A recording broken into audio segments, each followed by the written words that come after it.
nebudú zase badovať. Tak ty Ceruzala, tak čo? Prídu ešte iní. Poďme, žena, ty synu, nájdeme ti krajšiu inú. Čo je veľa, to je veľa. Nejako sa dohodneme. Máte si na lenivca. A Vigielku tišu lieku. Nič nerobí, čo je živý. Ani ženu neuživí. Veď nechodí strapatá. A oči ako sova. No a čo, vám je všetky na posmej, ja predsa ráda mám. Ich ucha, to je múdra mladucha. Ich ucha, to je múdra mladucha. Nech sa tí dvaja zoberú. Prehliadku dramatickej tvorivosti sme zorganizovali pred 3 rokmi, v roku 2013 prvýkrát. A robíme to doteraz. Je to stretnutie divadelných skupín, špeciálnych základných škôl a domovov sociálnych služieb.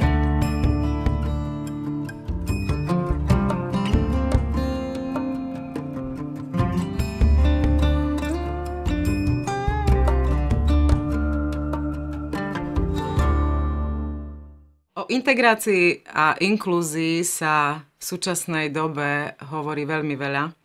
A my, učitelia na špeciálnych školách na východnom Slovensku, túto tému vnímame veľmi citlivo, pretože sme doslova obvinení, že zadržiavame rómske deti na špeciálnych školách a tie potom nedostávajú takú výchovu a vzdelávanie, ako by mohli dostať a že sa im vlastne nedostáva takej úrovne vzdelávania, ako by vlastne si želala Európa a náš štát. Tieto informácie prichádzajú buď od skupín ľudí, ktorí nedisponujú komplexnými informáciami k tejto problematike, alebo ich vytvárajú médiá, pretože chcú upútať pozornosť širokej verejnosti. Na základe tohto tlaku je v súčasnej dobe trend posielať plošne všetky rómske deti bez určovania ich školskej zrelosti do základných škôl. Aby bola uspokojená Európa a aby si Slovensko mohlo vykázať nižšie percento Rómov v špeciálnych školách. Ja osobne si myslím, že to nie je správne riešenie. Že sa tým zníži úroveň základných škôl a tu na východnom Slovensku to povedie k vzniku súkromných škôl, za ktoré budú rodičia platiť, aby sa ich deťom dostala poskytovaná, požadovaná úroveň vzdelávania. Takéto dôležité veci, ako je integrácia, nemajú jednoduché riešenia, pretože jednoduché riešenia väčšinou zlyhávajú. Integráciu musíme robiť postupne a dlhodobo. Po ukončení fakulty som začal pracovať ako učiteľ na 1. stupni základnej školy. Učil som prevažne v 3. a 4. ročníku. V 3. ročníku sme mali žiakov, ktorí nemali osvojené ešte ani učivo 1. a 2. ročníka.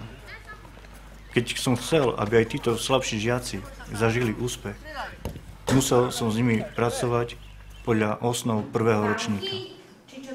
Pre mňa bol úspech, keď títo žiaci začali čítať prvé hlásky, slabiky, slova. Ale pre ostatných spolužiakov boli títo žiaci už menej cenní, smiali sa im, nechceli sa s nimi hrať a smiali sa im hlavne rómski žiaci.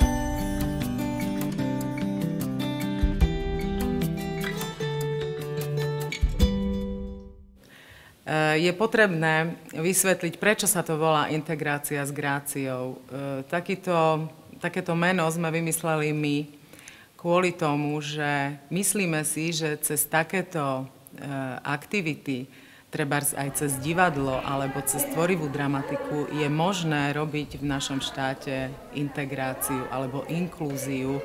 To znamená, že ak sa vytvorí divadelná skupina z mentálne postihnutých detí a zo zdravých ľudí, nemusia to byť deti, môžu to byť aj dospelí, a vytvoria divadelné predstavenie, má to efekt pre obidve strany. Takže robíme to každý rok. Prvý rok sme spojili žiakov základnej umeleckej školy vo Vranove nad Topľou, zdravé deti, takých polohercov, pretože to boli študenti divadelného odboru základnej umeleckej školy.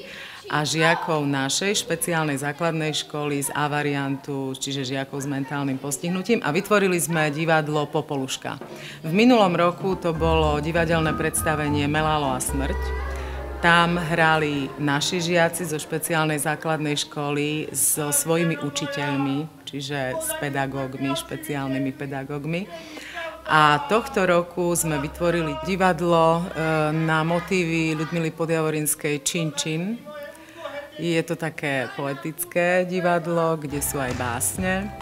A hrajú tam aj žiaci základných škôl, z branovských základných škôl a žiaci našej špeciálnej základnej školy.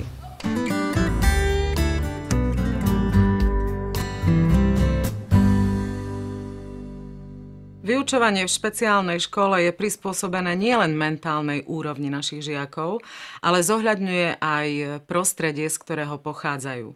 Aj preto naši žiaci začínajú vzdelávanie v prípravnom ročníku. Okrem toho, vyučovanie musí zohľadňovať aj ich momentálny stav. To znamená, že vyučovacia hodina je delená na menšie časti a počas vyučovania učiteľovi asistuje asistent učiteľa. Vyučovacia hodina musí byť delená aj kvôli tomu, že ich schopnosť sústrediť sa je oveľa menšia ako u zdravých detí. Aj preto sme sa pred niekoľkými rokmi začali venovať dramatickej výchove, ktorej základom je hra. Tvorivá dramatika je prostriedok uplatniteľný v akejkoľvek fáze vyučovacieho procesu a umožňuje žiakovi osvojiť si učivo nenásilnou, prirodzenou formou. Deti prichádzajú do prípravného ročníka z málopodnetného rodinného prostredia, zo sociálne znevýhodneného, kde chýba pozitívny rodičovský vzor, chýba rodičovská výchova, chýba milé slovo láska. Žiaci nemajú osvojené základné hygienické návyky, nemajú osvojené základy spoločenského správania, majú veľmi chudobnú slovnú zásobu, po motorickej stránke sú strašne slabí a vlastne to je úlohou prípravného ročníka tieto deficity a tieto nedokonalosti a oneskorenia dať aspoň do čo najlepšieho stavu. Tvorivá dramatika má mnoho metód a ich podstatou je vždy hra. Ide napríklad o hru v role, improvizáciu, pantomímu, interpretáciu, dramatickú hru, ale najvyššou formou je dramatizácia. Ide o premenu nedramatického textu na dramatický útvar, v ktorom sa zachováva estetická podstata. Dramatizácia je skutočne tvorivý proces a ten vytvára pre dieťa rozvoj predstavivosti, kreativity, rozvoj jeho slovnej zásoby, ale vytvára si aj priestor na vytváranie si vzťahov s členmi divadelnej skupiny. Ale čo je najdôležitejšie u našich detí, podporuje ich sebadôveru, pretože naše deti potrebujú zažiť pocit úspechu. Dramatická výchova je ideálnym prostriedkom k tomu, aby ho naše deti zažili.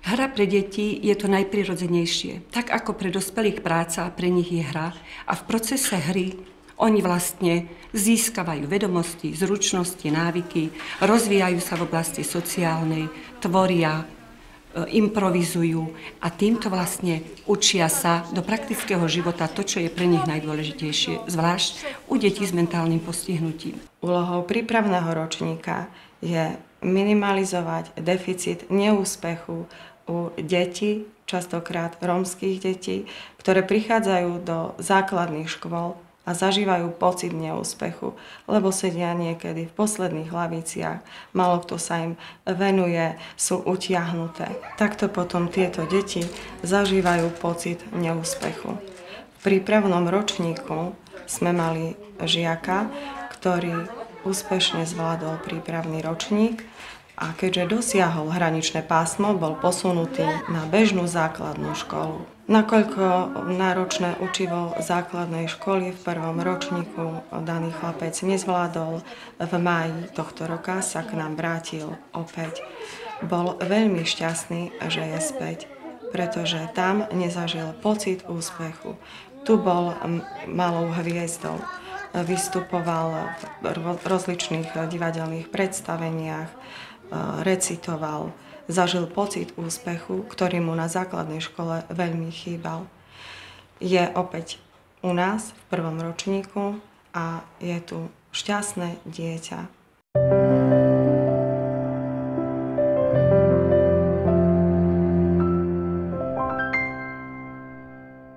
Spočiatku naše deti vystupovali so svojou divadelnou tvorbou pred vlastným publikom. Boli to akadémie počas Sviatkov Vianoc, alebo to boli akadémie pri príležitosti Dňa Matiek. V roku 2011 naša škola oslavovala 60. výročie a my sme chceli vytvoriť program, ktorý by bol nie len pre naše oči a uši, ale bolo by to také honosnejšie, bolo by to krajšie a hlavne by to bolo pre iného diváka. Chceli sme to urobiť mimo priestorov našej školy a tak sme si vybrali Mestský dom kultúry, pretože Vranov nad Topľou má prenádherný dom kultúry a tam v týchto priestoroch naše deti okúsili prvýkrát veľké ozajstné divadlo. Práve vtedy medzi nami vznikla myšlienka, že by sme mohli vytvoriť také divadlo, kde by mal rolu profesionálny herec. A keďže sme v tom období vytvorili divadlo Šípková Ruženka, tak sme oslovili Štefana Skrúcaného, ktorý prišiel a pred publikom na javisku s našimi deťmi odspieval pesničku Šípková Ruženka. Bolo to naozaj krásne a malo to odozvu na obidvoch stranách, aj u našich žiakov, aj u obecenstva. V dramatizácii, ktorá sa realizuje s mentálne postihnutými deťmi, je veľmi dôležitým faktorom facilitátor. Je to človek, ktorý s nimi vystupuje na javisku, môže to byť učiteľ, vychovávateľ, môže to byť profesionálny herec, ako to bolo v našom prípade, alebo aj trebárs zdravé deti, to môžu byť zdraví žiaci. Tento facilitátor je takým vodiacim prvkom, je takým príkladom pre naše deti k tomu, aby sa nejakým spôsobom približovali jeho javiskovému prejavu.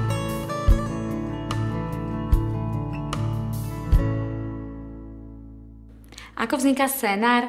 Na začiatku je tvorivý tím kolegov, ktorí sa venujú tvorivej dramatike a kreatívna metóda brainstorming, čiže burza nápadov. Pri tvorbe scenára musíme prihliadať na úroveň komunikačných a kognitívnych schopností našich detí, ako aj na iné osobitosti vyplývajúce z ich postihnutia. Práve preto v divadle používame element dospelého herca, ktorý je tzv. Facilitátorom pre deti. Deti usmerňuje, povzbudzuje a pomáha im. Osvojovať si techniky dramatickej výchovy nie je vhodné v školskom prostredí, kde učiteľ a ľudia, ktorí sa zaoberajú touto tematikou, má svoje bežné stereotypy. Je dobré odísť preč a preto sme aj tu, na tomto sústredení.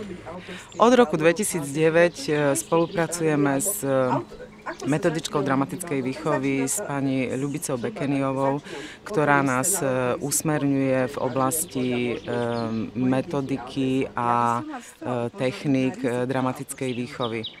Dramatická výchova na Slovensku nie je síce ustálený pojem, takže vystupuje pod pojmom tvorivá dramatika, výchovná dramatika, dráma vo výchove.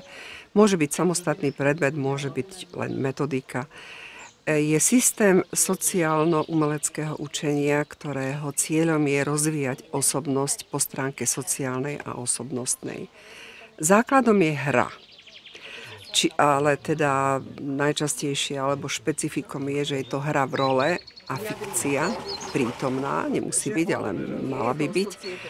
A je vhodná pre deti, mládež, dospelých, starých ľudí, je využívaná aj na terapeutické účely, ale najmä teda dôležitá je tá jej rozvojová schopnosť. Schopnosť rozvíjať dieťa po stránke intelektuálnej, emocionálnej, sociálnej, pohybovej. Tvorivá dramatika má silnú tradíciu alebo dlhodobú tradíciu v Anglicku, v anglických zemiach, anglosaských, v Amerike, v Kanade. Ale na Slovensku sa začína etablovať až po revolúcii.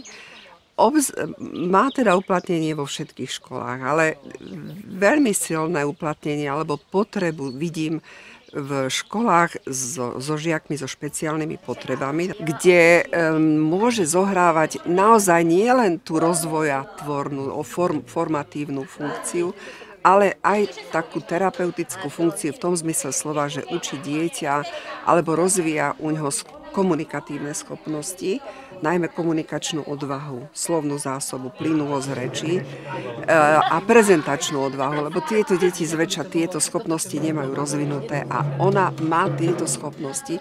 Ja som šťastná, že niektoré naše školy už zaviedli takýto predmet, dramatickú výchovu alebo tvorivú dramatiku. Jednou z takýchto škôl je aj Spojená škola internátna vo Vranove nad Topľou, kde už niekoľko rokov sa učitelia systematicky školia, vzdelávajú sa a robia s deťmi aj tzv. Teatroterapeutickú líniu, alebo využívajú divadlo ako prostriedok výchovy a rozvoja dieťaťa, teda teatroterapiu alebo výchovu s teatroterapeutickými prvkami.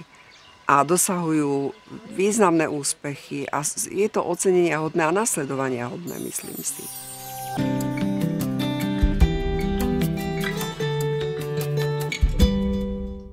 Už niekoľko rokov vediem na tejto škole dramatický krúžok.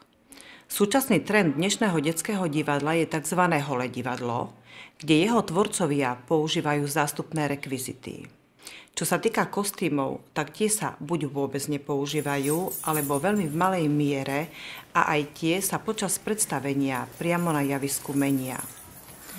Čo sa týka nášho divadla, je to práca s deťmi s mentálnym postihnutím a je prevažne určená pre diváka s mentálnym postihnutím. Preto je veľmi dôležité, aby takéto divadlo bolo pestré, farebné, ale hlavne názorné, tak ako je to vyučovanie v špeciálnych školách, pretože inak by zostalo nepochopené. Kulisy a kostýmy si vyrábame sami. Máme 3 kolegyne, ktoré vedia šiť a my im aj v rámci iných projektov pomáhame a snažíme sa tiež vyrábať nejaké veci do divadla. V našich prvých divadlách sme mali množstvo kulís a kostýmov, ktoré boli príliš predimenzované a boli náročné na skladbu a hlavne na manipuláciu s nimi. Bolo to náročné počas turné, kedy sme napríklad išli do Bratislavy alebo do Žiliny a tie veci sme museli všetky vláčiť v autobuse so sebou a bolo to naozaj veľmi náročné. Pred rokom sme vytvorili takú podobu holého divadla. Bolo to na motívy rozprávky Eleny Lackovej Melalo a smrť, kde sme chceli uplatniť to holé divadlo, ale prišli sme na to, že u niektorých našich divákov, hlavne mentálne postihnutých detí, to divadlo ostalo nepochopené. To znamená, že v súčasnosti sme v takej fáze hľadania strednej cesty, kedy by sme aj uplatnili prvky moderného detského divadla, ale zároveň, aby sme zachovali jeho pestrosť a názornosť, aby ostalo pochopené pre naše deti.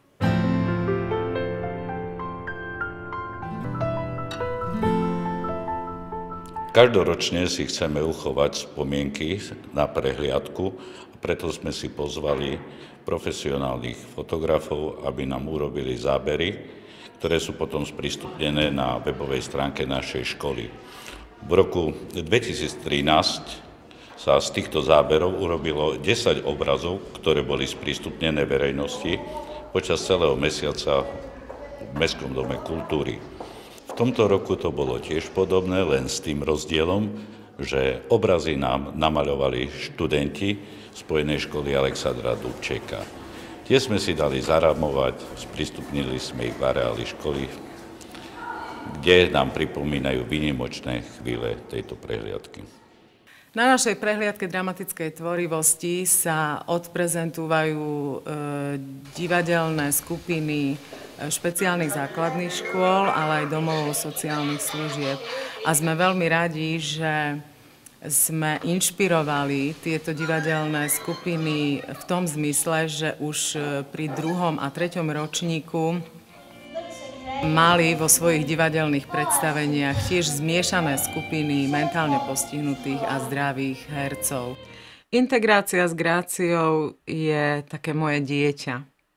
Ja som na ňo hrdá a som veľmi šťastná, že som dokázala nadchnúť svojich kolegov pre túto myšlienku, ktorí prispievajú svojou kreativitou a svojim nadaním do neustáleho zdokonaľovania našich divadelných predstavení.